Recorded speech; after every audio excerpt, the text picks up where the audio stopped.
وجہ تو اسی بندیاں دے اندروں عزت عطا فرما دینے آ، علم دی وجہ تو اسی لوگوں نو شاناں عطا کر دینے آ۔ شیخ القرآن مولانا محمد حسین شیخو پوری ساڈی جماعت دے بڑے بڑے خطیب عالم گزرے نے رحمت اللہ علیہ۔ وہ ایک جگہ تے جلسے تے گئے تے ہوندا کی ہے کہ جس طرح کوئی عالم آوے نا باہروں تے سارے نا ملدے نے جناب السلام علیکم جی قاری صاحب عالم صاحب اینا جناب بڑی محبت دا اظہار کرتے ہیں تے جدوں شیخ القرآن مولانا محمد حسین شیخو پوری انہاں جان لگانا جدوں کھانا کھان واسطے علماء اکرام اے بندیاں دی محبت ہوندی ہے ویکھو نا کہ بھئی ساڈا عالم ہے چلو اسی دی خدمت کریے کوئی ادے واسطے ککڑ شکڑ پکائیے کیونکہ کسی کا دل ہوتا جناب چھوٹا کچھ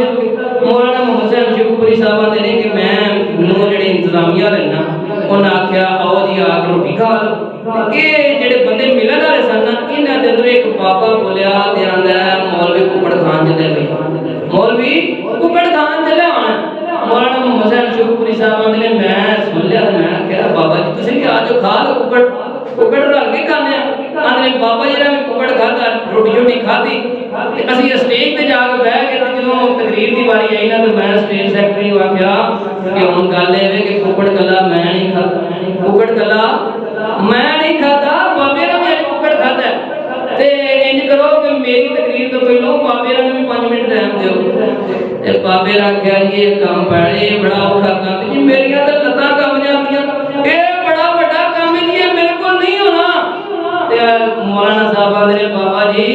تے پھر ککڑ بھی ایویں نہیں کھادے جاندے ککڑ بھی علم دی وجہ تے کھادے جاندے ککڑ کھانے سوکھے ککڑ کھانے اور مولویاں دی روٹی ویکھ کے اے نہ کہ کرو کھا کے مولوی